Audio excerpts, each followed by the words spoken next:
Rhabdomyolysis, kidney injury and mortality in Ebola virus disease in Eastern Democratic Republic of the Congo. I'm Kasareka Masombugo Claude, PhD student, School of Public Health, University of Alberta, and I'm calling from Central Africa, DRC, its eastern part. Ebola virus disease is a highly contagious illness. Its case fatality rate ranges from 25 to 90%.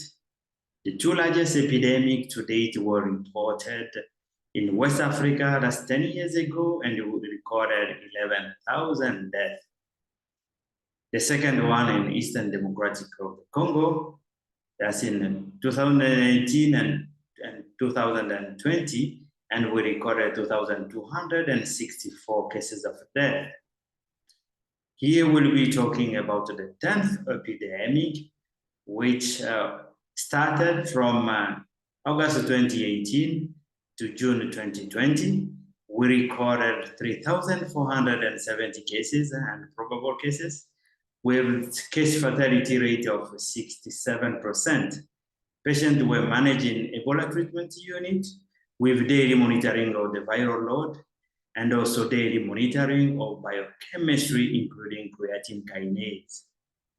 Another characteristic of this epidemic, it happened in a conflict zone with chronic insecurity, but fortunately we had new therapeutics and the availability of RVS-visible vaccine.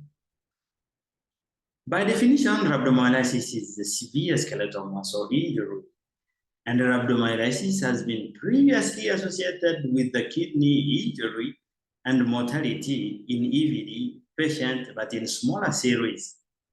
With the viral myositis, you have the release of myoglobin, and with consequences, you have the renal tubular obstruction and dysfunction. And creatine kinase is the mark of skeletal muscle injury. And here we are showing you a picture of an ETU, which was a temporary facility used for isolation and treatment of EVD patients. The management included administration of a direct-acting antiviral agent. Additional management of cases included empirical use of antibiotics, anti-malaria, parenteral fluid, and glucose as clinically indicated. We had four objectives for this study. The first one was to describe the frequency of rhabdomyolysis in EVD patients. The second one, to examine the determinant present at admission of rhabdomyolysis, to examine the association between rhabdomyolysis and acute kidney injury, and also to examine the association between rhabdomyolysis and mortality. We therefore conducted a retrospective observational study of patients admitted to EVD treatment unit in Butembo and Katwa, North Kivu, DRC between March to October 2019. We defined elevated CK figures above 380, rhabdomyolysis above 1,000, and severe rhabdomyolysis above 5,000 units per liter of CK. And acute kidney injury was defined according to Kidney Disease Improving Global Outcome Guidelines. We had stage 1 to stage 3 based on the level of creatinine. We use a Piccolo Express chemistry analyzer for biochemistry. So from March to October 2019, EVD treatment unit in Butembo and Katwa admitted 426 confirmed EVD patients, and the 93 patients, that's 22%, had no CK measurement of CK, and were therefore excluded from this study as shown on this flow diagram.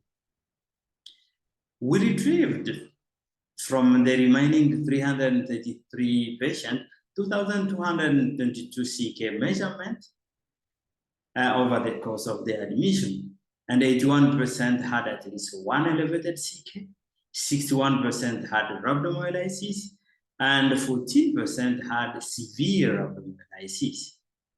Looking at patient characteristics, the median age was 30 years, There was a slight preponderance of female, which is well known in EVD, and most cases from Butembo, ETU, and the majority of patients presented within 4 days from symptoms onset.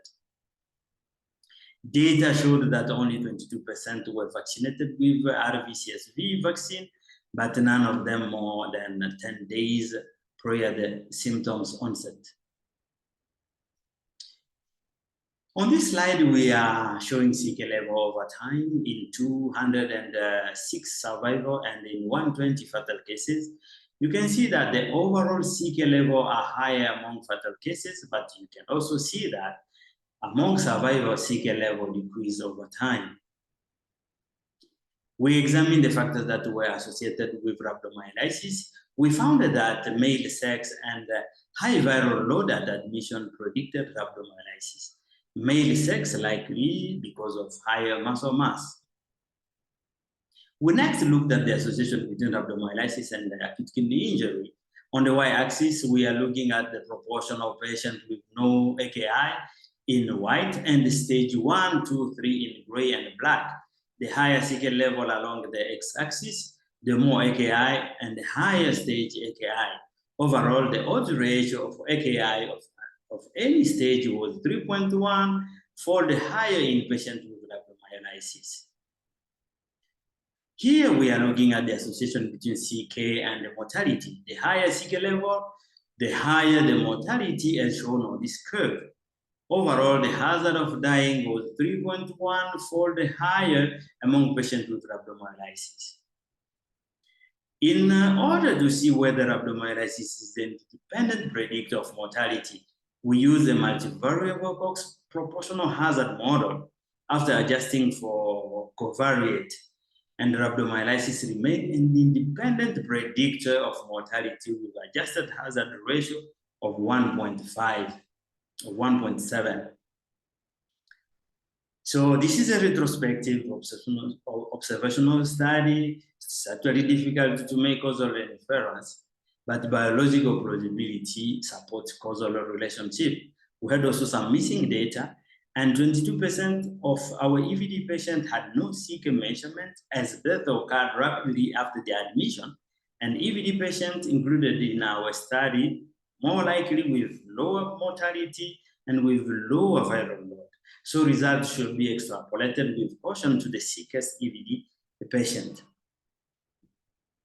In summary, rhabdomyolysis was common in EVD patients. Male sex and higher viral load at admission were independent predictors of rhabdomyolysis. Rhabdomyolysis at admission was associated with AKI, and rhabdomyolysis at admission was independently associated with subsequent mortality. Thank you for listening.